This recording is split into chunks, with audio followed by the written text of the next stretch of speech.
Bonjour, nous sommes chez Huguette Carin, qui a la gentillesse de nous recevoir chez elle, dans son salon, dans sa cuisine, à l'occasion de la sortie de son nouveau livre, voilà, qui s'appelle donc des plats qui chantent et qui racontent Loup Câlin. Merci d'être venu. Merci beaucoup de nous accueillir. C'est normal. Et donc, c'est un plaisir. Nous aussi, vraiment. On est Tant très mieux. bien chez toi avec ce joli feu. Oui, tu vois.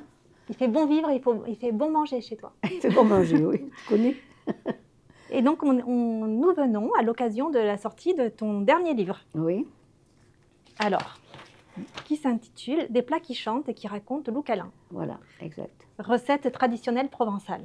Alors, au départ, c'était un livre de recettes traditionnelles provençales. Porter voulait bien, M. Porter voulait bien que je mette traditionnel et provençal.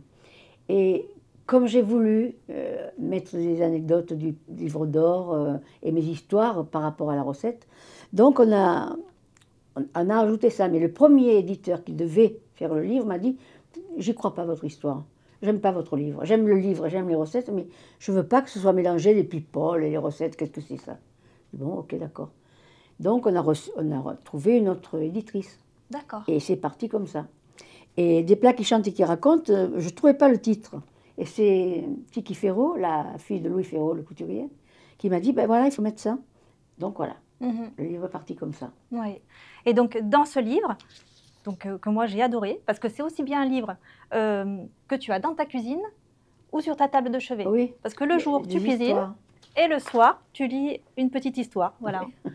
Donc ça, c'est super. Et c'est toutes les histoires, ouais. D'ailleurs, tu le vois par rapport aux dédicaces des gens qui sont venus justement déguster la recette. On a choisi des recettes où il y avait une histoire dans le livre d'or à côté. Voilà, super. Donc, si tu veux, ça étoffe la recette, oui. Et ça étoffe l'histoire, quoi. Et c'est bien d'avoir gardé tous ces témoignages, oui. Des dessins parfois, oui, oui, des poèmes. Ah oui, les dessins sont super.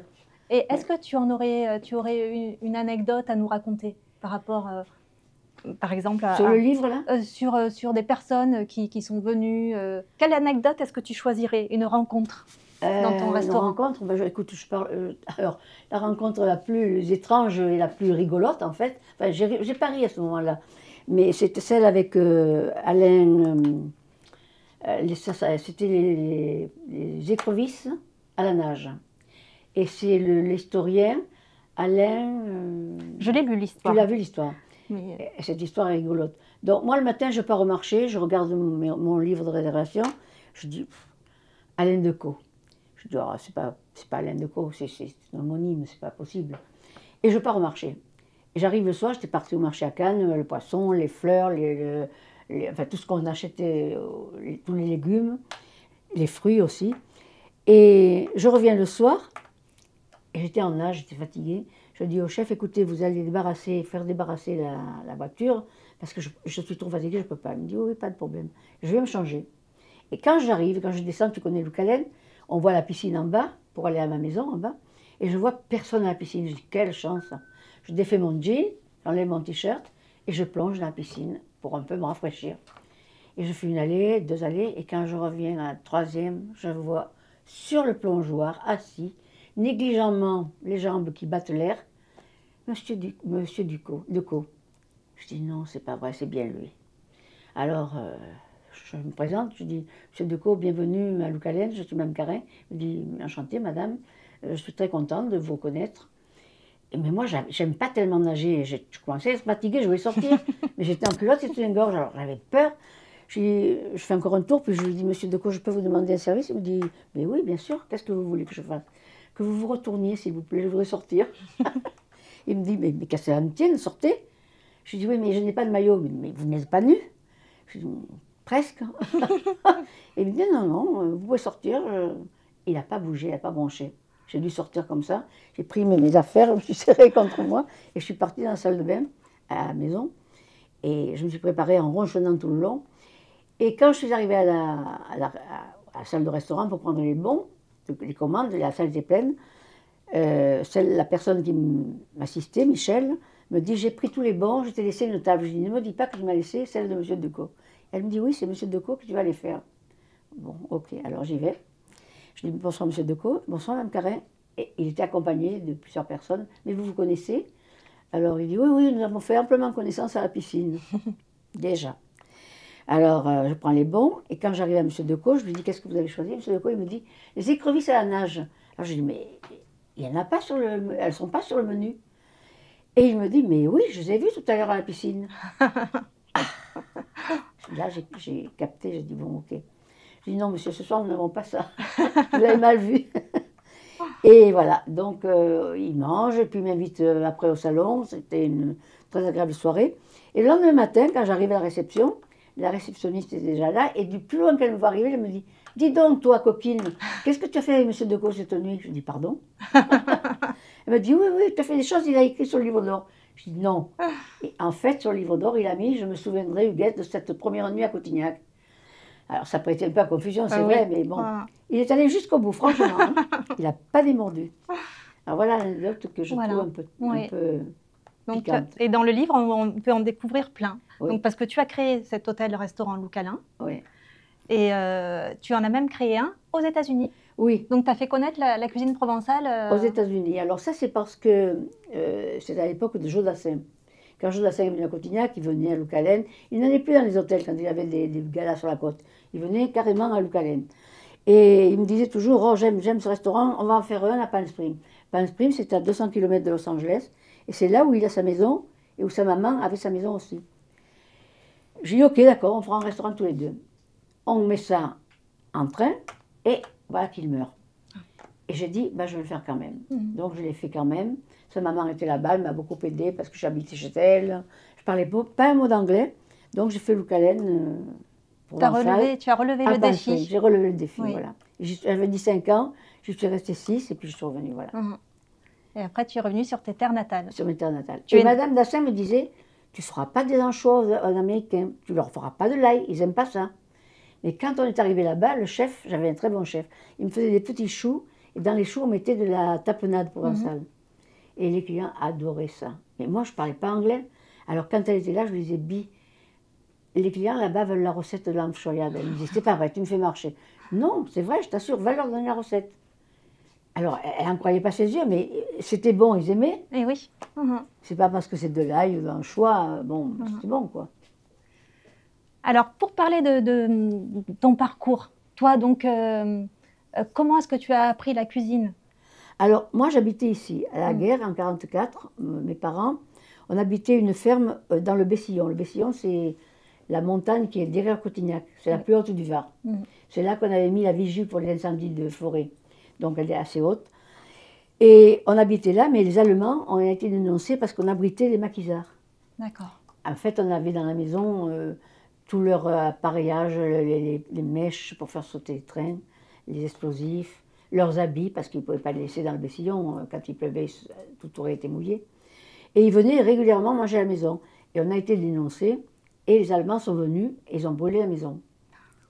Donc, on n'avait plus de maison. D'accord. Et mon père a cherché un métayage. On n'avait plus rien.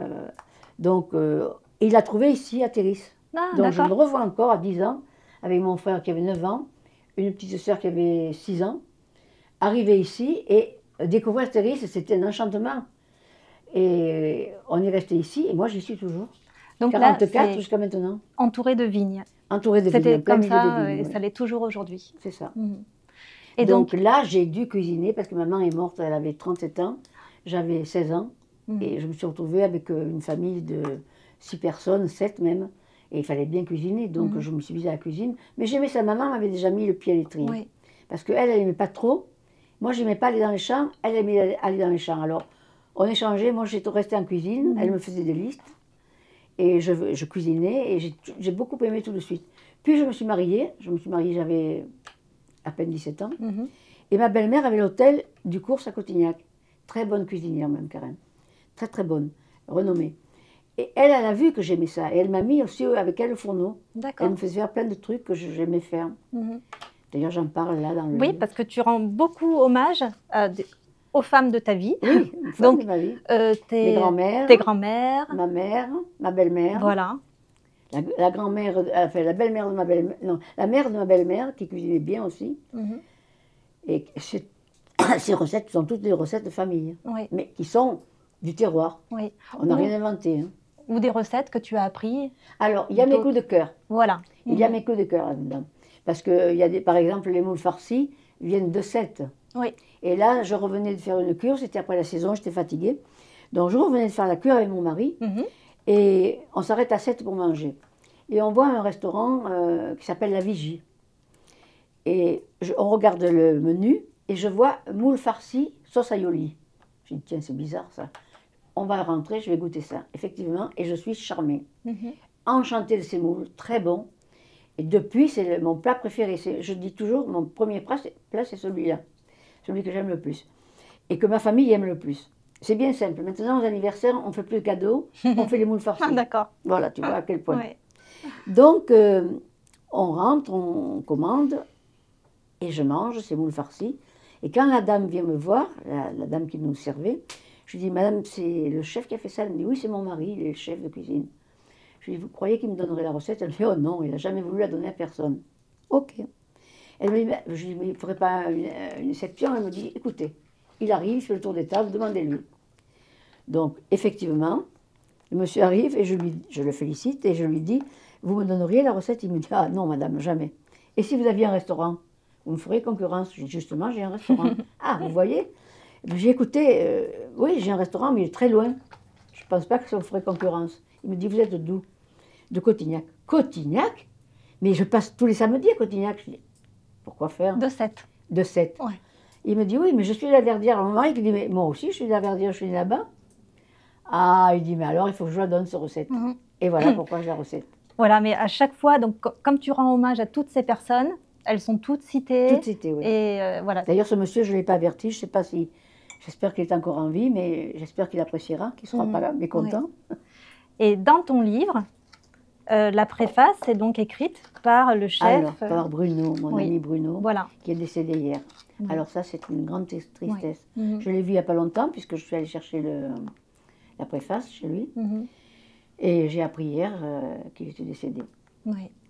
Bruno, qui est un grand restaurateur, un des plus grands dans le Var. Et donc Bruno Détruffe, d'ailleurs. Voilà. Et donc à l'orgue. Ses fils prennent le relais. Oui, c'est Benjamin qui a pris le relais dans la cuisine, depuis longtemps d'ailleurs, depuis quelques années, et qui tient bien la route, qui est un très bon chef. Et l'autre fils, qui lui est dans la salle, qui est maître d'hôtel. Voilà. Donc toute ta vie, ta carrière, tout est tourne autour de la cuisine. Tu travailles toujours, oui. tourne toujours autour de la cuisine, et vraiment faite de rencontres. Oui. Et même si tu es toujours revenu à Cotignac, tu as vraiment fait connaître la cuisine de par le... Bah oui, enfin, en Amérique, Pansprime, oui, on n'a fait que de la cuisine provençale et ça plaisait beaucoup. D'ailleurs, un an après être arrivé en Amérique, j'ai eu l'assiette d'or, qui est l'équivalent d'une étoile au Goemio. D'accord. Et à Michelin, non, Michelin, c'est une étoile, Michelin? Guide Michelin, il me semble que oui. Oui, il me semble. Et Goemio, c'est une toque. Mais j'ai eu plus avec Goemio, parce que ça, si tu veux, dans ma carrière, les plus grosses publicités qu'on ait eues, et vraiment gratuitement, c'est d'avoir l'honneur de recevoir Goemio pendant plus d'un an. Je ne savais pas qui ils étaient. Ils ont goûté, regoûté, ils me demandaient les restaurants que je préférais, ils allaient dans ces restaurants. Je n'ai jamais pensé que c'était eux. D'accord. C'est le dernier jour, et ils m'avaient demandé de privatiser le salon, ce que j'ai fait pour le petit déjeuner. Donc, et Madame Carin, vous nous le servez vous? Ok, je vous le sers moi. Donc j'ai servi le petit déjeuner à ces messieurs, ils étaient 6. Et il a fermé la porte à clé. Ils sont restés 2 ou 3 heures là-dedans. Et quand ils sont sortis, le monsieur qui était venu le premier, qui était un des directeurs de l'hôtel de Paris à Monaco, me dit, écoutez, Mme Carin, voilà, nous partons tous. Il pleuvait. Je les ai tous raccompagnés avec un parasol, les uns après les autres, à leur voiture. Et il me dit, je vous paye et je m'en vais aussi. Alors je l'accompagne lui aussi. Et à la voiture, il me dit, dans le salon, vous m'avez montré dans le petit bureau qu'il y avait un petit secret, un petit tiroir secret. Dans ce tiroir, il y a une feuille que vous pouvez prendre et lire. Je vous appelle en arrivant à Monaco. Ok, je vais prendre la feuille et qu'est-ce que je vois? L'entête de Goemio. Alors là, j'étais saisie, je dis, mais c'est pas possible, c'était Goemio. C'était Goemio. Et en fait, il avait écrit ce que tu peux voir dans le livre, d'ailleurs, là. J'ai voulu le reproduire. On avait gagné le premier prix, ce qui nous valait une page double. Je ne sais pas comment on appelle ces pages doubles dans le milieu du livre. Oui, oui. Tu vois, quand tu ouvres, Je l'ai vu. Tu l'as vu? Oui. Ici? Voilà. Donc, on a gagné cette page en grand dans le beau milieu, le mensuel. Et ce qui ne m'avait pas plu, c'est que, tourne la page, tu vas voir à un certain endroit, à un certain moment, il dit allez donc goûter les gigots de la jolie Huguette Carin à Cotignac. Et ça, quand il m'a téléphoné, je lui ai dit s'il vous plaît, enlevez ça. Je ne veux pas qu'on vienne goûter mes gigots. J'avais l'impression qu'on venait manger mes gigots à moi. D'accord. Oui, il m'a dit trop tard, c'est parti l'impression. D'accord. J'ai dit alors pourquoi vous me demandez mon avis si c'est parti? Oui. Bon, enfin voilà. Donc ça a été une grosse publicité. Vraiment énorme, énorme. Je voyais arriver les clients, mais de partout, avec le goemio sous le bras. Et puis alors après, ça a été Jodassin, bien sûr. Oui. Jodassin, ça a été vraiment une histoire d'amitié. D'amitié. Alors avec sa première femme, ils sont venus longtemps, tous les deux. Et puis après, malheureusement, il s'est séparé Maryse, que j'aimais beaucoup. Et puis, il s'est marié avec Christine et il s'est marié à Cotignac. Non, alors là, le gros truc, quoi. Ça a beaucoup fait parler du coup du village. Du village, oui, beaucoup. On en parle encore aujourd'hui. Et du fait qu'on en parlait beaucoup, on avait quand même pas mal de personnalités. Je raconte dans le livre aussi l'histoire d'Alain Poher, le président du Sénat. D'accord. Moi aussi, à ce jour-là, quand j'ai vu la réservation, j'ai dit, bon, c'est pas Alain Poher, c'est pas possible. Et c'était bien lui. Alors, je lui avais préparé sa chambre, bien sûr, et il prend sa chambre, et le soir, il va se coucher. Et mon père m'aidait au jardin. Et le lendemain matin, il m'avait dit, écoute, Huguette, on va aller couper demain le gazon, filer un peu dans le gravier de l'allée. On va aller couper au cordeau le gazon pour plus qu'il file dans le gravier. Je dis, ok, d'accord. Mais au premier coup de pioche, je dis, mais papa, on ne peut pas faire ça, on va réveiller tout l'hôtel. Ça faisait du bruit. Alors, on a arrêté de suite. Et on est allé plus loin pour cueillir les fleurs fanées, enfin, pas faire du bruit. Mais j'entends des volets qui tapent, je regarde, la 3, la chambre de M. Poher. Mon Dieu, je dis, c'est pas vrai. On a réveillé M. Poher. Bon, c'était fait. On continue à cueillir nos fleurs fanées et j'entends marcher dans l'allée. Je me retourne et M. Poher arrivé en peignoir de bain dans l'allée. Je lui dis, M. Poher, je suis désolée, on vous a réveillé. Il me dit, mon Dieu, mais quelle chance, mais que c'est bien. Vous ne pouvez pas savoir ce que vous faites plaisir.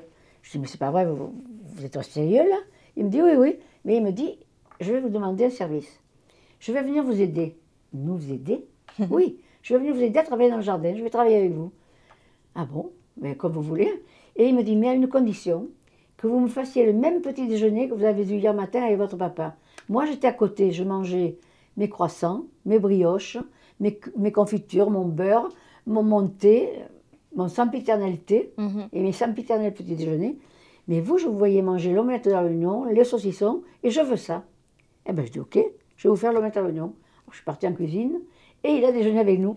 Et voilà, sa dédicace, où il dit, j'ai eu l'honneur de déjeuner avec Huguette et son papa, et de manger l'omelette à l'oignon, et de les aider dans le jardin. Voilà. Tu vois, c'était tout vraiment, c'était familier. En lisant toutes ces anecdotes, j'ai l'impression que justement, parce que bon, oui, il y avait des célébrités qui venaient. Mais qui venaient parce qu'elles étaient tranquilles. Et ils recherchaient la simplicité. Oui, c'est ça. Des vraies recettes. Tout à fait. Voilà, ils voulaient... C'est vrai, c'est ça exactement. Donc, ce qui t'a donné envie d'écrire vraiment ce livre, c'est partager? C'est partagé déjà, mais c'est aussi, je voyais mes enfants qui me téléphonaient, mamie, comment on fait ça? Ma fille, maman, comment on fait ça? Mon petit-fils à San Francisco, mamie, comment tu fais les crêpes de Pansprime? Elles sont là-dessus d'ailleurs. Les crêpes de Pansprime, on en a beaucoup fait. Et je me disais, mais pourquoi est-ce qu'ils ne prennent pas un crayon? Et puis un jour, je me dis, mais pourquoi c'est pas moi qui le fais? Donc j'ai commencé, j'ai un grand, je peux te le montrer, là, j'ai un manuscrit de 138 recettes, énorme. Mais pour le livre, on en a choisi 63, je crois, ou 68. Oui, 68. 68 recettes, donc j'en ai encore pour en faire un de livre, tu vois. Et voilà pourquoi. Donc, et total, ça s'est fait, ça a été très long. Comment dirais-je, la naissance de ce livre a été vraiment, on est tombé après sur le Covid. Il y a eu ce monsieur que je voulais absolument qu'il me médite, qu'il n'a pas voulu, parce qu'il était déprimé, le Covid allait faire fermer toutes les les librairies, et qu'il n'aurait plus de travail. Enfin, il était déprimé, il n'a pas voulu le faire. C'était les éditions Saint-Rémy de Provence, une édition très réputée, je ne me rappelle plus maintenant. Mais il n'a pas voulu le faire, il n'a pas fait. Et lui, je t'ai dit déjà, il me disait, je n'y crois pas à votre livre. Mais bon, je pense qu'il va aller l'acheter, le livre. Écoute, je pense qu'il a déjà, oui. Ouais. Parce que dès qu'un livre sort, il a. Et je voudrais qu'il sache que je regrette qu'il n'ait pas fait, mais enfin bon, total, on l'a fait, c'est bien. Oui. Bon, il peut se rattraper, tu vas en faire un deuxième. Je vais en faire, j'ai commencé déjà. Ouais. Alors là, je voudrais faire un livre avec des recettes. Je me suis rendu compte que maintenant, les femmes travaillent, elles ont beaucoup moins de temps et que tout devient très cher. Oui. Donc, des recettes pas chères et vite faites. Voilà. Par exemple, l'omelette pauvre homme, il faut 2 pommes de terre pour 6 personnes. Ouais. C'est vraiment rien du tout. Oui. Et il faut quoi? Un quart d'heure pour la faire. Et c'est délicieux, tout le monde se régale. Avec une salade à l'ail, une salade frisée à l'ail, c'est merveilleux. Voilà, des trucs comme ça. Oui. Ne pas avoir des listes d'ingrédients incroyables, faire des choses accessibles. Des soupes faciles à faire, soupe de lentilles. Qui fait une soupe de lentilles maintenant? Tu sais, je pense toujours à... Comment s'appelait ce... qui avait les lunettes de couleur à la télévision? Ah oui, Jean-Pierre Coff. Jean-Pierre Coff, qui est arrivé un jour à la télévision, à une émission culinaire, et il a jeté sur la table un paquet plastifié avec des carottes. Et il a dit, voilà, j'ai acheté ça en passant au marché. Vous savez combien coûte le kilo de carottes qui sont râpées dans ce petit sachet? 40 € le kilo, au prix qu'on les vend dans le sachet. Voilà. Mais pourquoi les jeunes femmes ne prennent pas une râpe et 2 carottes? C'est tellement vite fait. Et c'est frais, c'est plus agréable. Donc, j'ai toujours gardé ça à l'idée. J'ai dit, mais il avait raison, c'est vrai. Avec un poireau, une petite tasse de lentilles, 3 pommes de terre, on fait une soupe extraordinaire. Voilà. Et d'ailleurs, toi, dans ton livre, tu racontes que tes recettes, elles commencent sur le marché, en fait. Absolument. Ouais. Ah, mais c'est ça. Et moi, parfois, je ne sais pas quoi faire. Je vais au marché, je dis, tiens, il y a ça, mais voilà, c'est super, ça. Voilà. L'autre jour, je suis allée, mon fils était là. Mon fils habite aux États-Unis, mais il est venu un mois ici. Et il adore je ne sais pas si ça y est là-dessus, le veau marjolaine. Oui, je crois qu'il y est. Et je vois des tendrons de veau magnifiques. Je dis, tiens, je vais lui faire le veau marjolaine. Alors, je lui ai fait ça, et le soir, il a invité un copain. Ce copain m'a dit, mais c'est quoi ça, Huguette? J'ai jamais mangé ça. C'est très parfumé. Tu sais, la marjolaine, c'est ce qu'on met sur les pizzas. Oui. Et il en faut beaucoup pour ce plat-là, mais c'est délicieux. Mais c'est rien du tout à faire, les tendrons, c'est pas cher. Enfin, en tout cas, c'est moins cher que d'autres viandes. Et c'est très bon. Donc, choisir. Et la marjolaine la marjolaine, c'est dans la campagne. Nature. Et oui. Puis si on n'a pas dans la nature, on l'achète. Il y en a maintenant de partout. Oui. Donc, on en a un petit peu parlé. Donc, il te reste beaucoup de recettes à partager. Oui, beaucoup. Donc, et ce livre, donc, ce sera vraiment plutôt des recettes plus accessibles. Enfin, plus accessibles. Dans ce livre-là, il y a des recettes accessibles aussi. Hein. Oui. Par exemple, alors à l'époque, la morue n'était pas chère. Oui. La morue, on l'avait, c'était vraiment, à la campagne ici, on achetait la morue, c'était notre plat principal. En plus, on la garde dans du sel, on n'avait pas de frigo, parce que pas d'électricité. On n'avait pas d'électricité, on n'avait pas l'eau courante, on n'avait pas de voiture, bon, donc il fallait... Alors la morue, on achetait des cartons avec le sel et la morue, et on l'avait toujours sous la main. Mais c'était pas cher, maintenant la morue est très chère. Mais j'ai mis le ragoût de morue, et justement, j'étais il y a 2-3 jours sur le parking en bas, à la place Neuve, et une voiture s'est arrêtée à ma hauteur, et la dame m'a dit, « Madame Karen ?» Je ne la connaissais pas, je dis « Oui ». Elle m'a dit, « Bravo pour votre ragoût de morue. » On s'est régalé avec la rouille de Maïté. Alors, quand je dis Maïté, ce n'est pas la Maïté de la télévision. Hein. C'est Maïté, c'est une amie de Méhoun, c'est la championne de France de boules. Oui. Elle était 5 fois championne en France de boules. D'accord. Et elle était une très bonne cuisinière aussi. Donc, ils ont fait ça, ils se sont régalés. Elle m'a dit, mais c'est superbe Voilà, c'est un truc, 4 pommes de terre, 2 morceaux de morue, et c'est extraordinaire, c'est très bon. Et donc, aujourd'hui, après des années de fermeture, l'hôtel Loucalin est réouvert. Donc, pour toi, c'est un grand plaisir. Oui. Ah, ça m'a vraiment... Ça a été merveilleux d'apprendre ça, que M. Porter avait acheté, et qu'il allait réouvrir. Ça a été vraiment formidable pour moi. Et donc, aujourd'hui, tu vas régulièrement cuisiner là-bas? Je vais régulièrement cuisiner là-bas. Je vais les aider. Ils font beaucoup de mes plats. Ouais. Par exemple, le jour où j'ai fait la dédicace du livre, le chef m'a dit, et c'était une surprise, le chef m'a dit, écoutez, Huguette, je vais faire un menu, parce qu'on était une vingtaine de personnes qui avions réservé. Je commençais la dédicace à 3 heures de l'après-midi. Mais à midi et demi, il nous avait préparé un repas. Ces personnes-là sont venues, ont payé comme tout le monde. Et il avait fait les moules farcis sauce aioli et le filet de bœuf sauce madère. C'était extraordinaire. Donc on fait parfois des menus Huguette. C'est super. Par exemple, sur la table des hors d'œuvre, l'autre jour, il y avait les œufs mimosa d'Huguette. J'avais fait les œufs mimosa et je les ai apportés là-bas. Non, je vais régulièrement, puis j'apprends beaucoup avec Benoît, avec Patrick. Donc le chef actuel, Benoît Witz. Et Patrick Perrier. Et puis, non, c'est très agréable. Et puis alors, dans les cuisines d'hôtel, c'est formidable de travailler. Tu as tout sous la main. Est-ce que tu crées des recettes? Oui, mais c'est pas tellement nécessaire. Oui, je crée des recettes. J'en ai beaucoup créé à l'époque où on était ici à la campagne, où on manquait de tout, tu vois. Alors, tu devais faire il me avec restait une tranche de jambon, 2 œufs, des tomates. Bon, ben, avec ça, je faisais un ragoût. Tu vois, je te dis ça parce que ça me vient à l'idée, mais les soupes sont des soupes que je crée. Les soupes de pois chiches, les soupes de pois cassés, les soupes de lentilles, les soupes de courges. Que je fais, je ne sais pas la vraie recette, c'est ma recette à moi. Et les recettes de ma grand-mère. Ma grand-mère faisait la soupe dans le chaudron, pendu sur la flamme. Ce qui donnait un goût différent. La fumée. Alors là, elle faisait des soupes extraordinaires. Et toi, d'ailleurs, tu cuisines beaucoup. Tu as beaucoup cuisiné avec la braise. Oui, beaucoup. J'ai fait, là, dans la cuisine, j'ai fait un petit appareil où j'ai une fonte et je peux mettre la braise dedans et je cuisine dessus. Je fais mijoter mes daubes. Alors, à l'époque, on te disait, une daube, pour qu'elle soit bonne, il faut la cuire en 3 fois. C'est pas vrai. C'est pas pour qu'elle soit bonne. À l'époque, on n'avait pas de gaz. Il n'y avait pas d'électricité. Donc, il fallait s'arranger. Mais on allait travailler dans les champs. Donc, ces fontes qui sont incorporées dans les éviers, avec un récipient pour réceptionner la cendre. Donc, on mettait le matin, on prenait la braise là, on la mettait dans la fonte, on remplissait avec quelques bouts de charbon dessus, on mettait la daube, on partait dans les champs. Ça cuisait 1 heure. On revenait à midi, on remettait de la braise, ça recuisait encore 1 heure. Et quand on revenait l'après-midi vers les 4-5 heures, on remettait encore de la braise, ça cuisait encore 1 heure. Ça faisait 3 heures de cuisson pour la daube, c'était parfait. Et on ne craignait pas une fuite de gaz, on ne craignait rien du tout, puisque c'était naturel, quoi. Voilà pourquoi on dit qu'il faut la cuire en 3 fois. D'accord. C'est pas un mystère, c'est comme ça. Maintenant, tu la cuis en 1 fois.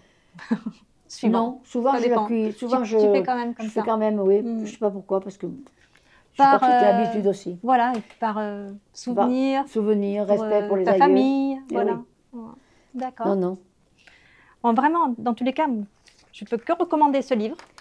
Ben, c'est maintenant, j'ai lu toutes les petites histoires.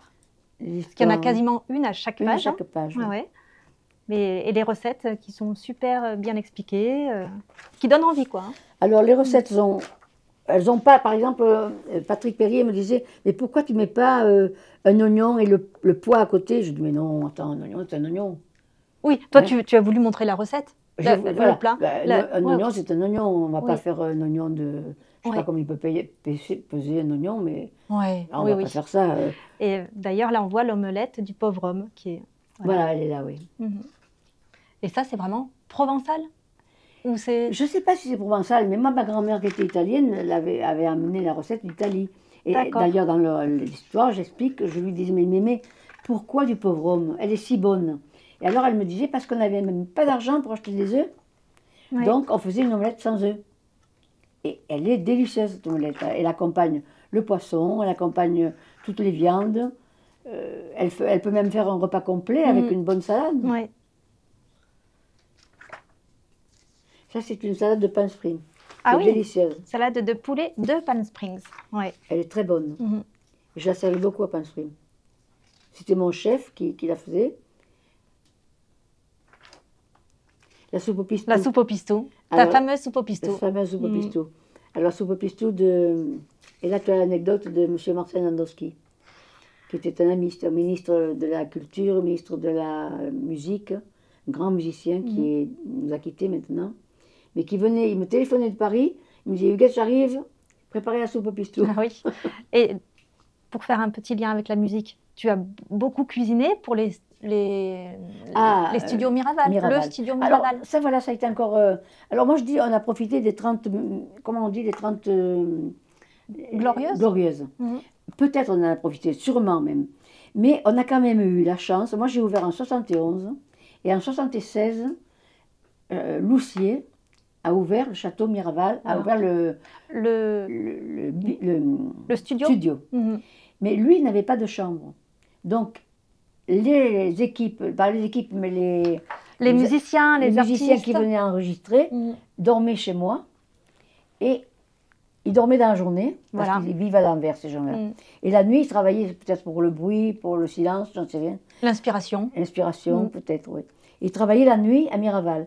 Alors, comme ils n'avaient pas non plus de restaurant, le soir, je leur apporte. Quand moi, j'avais fini mon service à 11h, minuit, le chef me préparait des paniers et je partais avec quelqu'un du service et on allait les servir là-bas, les musiciens. À Correns. On arrivait, ils étaient bien chauds. Oui.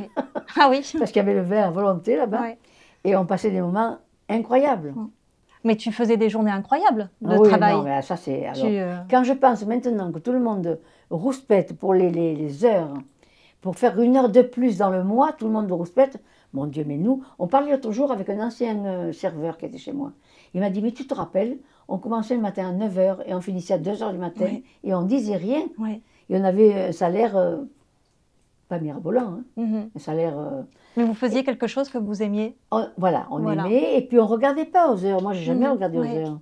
C'est vrai qu'on faisait beaucoup d'heures. Donc, bon, ben alors, maintenant que c'est Brad Pitt qui a racheté la maison, le studio Miraval, il faut que tu ailles cuisiner là-bas. J'ai dédicacé un livre à Brad Pitt. D'accord. Et il en a voulu 2 pour le studio aussi. Donc, il en a gardé un pour lui et 2 sont dans le studio. Pour que les musiciens puissent les feuilleter. On est allé manger chez lui, on est allé manger la... D'ailleurs, c'était délicieux, j'avais jamais mangé ça. Une pizza à la truffe. Ah oui. Ah, c'était délicieux. D'accord. Franchement. C'est 2 Italiennes qui sont là et qui nous ont fait ça au feu de bois à l'extérieur. C'était super. Non, mais alors, ce qui est rigolo, c'est étrange, c'est pas rigolo, c'est étrange. J'ai ouvert et Lucie a ouvert. Oui. Donc, on a fonctionné ensemble. Oui. Et on fonctionnait très bien. Maintenant, Lou Callen réouvre et Brad Pitt réouvre. C'est vrai. C'est quand même quelque chose de... Oui. C'est bizarre, cette chose-là. Et je crois qu'il a réalisé, comme nous, comme Graham, le porteur, le réalise, c'est fabuleux, cette continuité dans l'histoire, avec ces 2 maisons. Oui, c'est vrai que c'est bien, c'est beau, heureusement que ça revit. Oui. Merci beaucoup Huguette de nous avoir reçus chez toi. C'était un plaisir. Et je vous dis à bientôt pour une prochaine émission à cœur ouvert.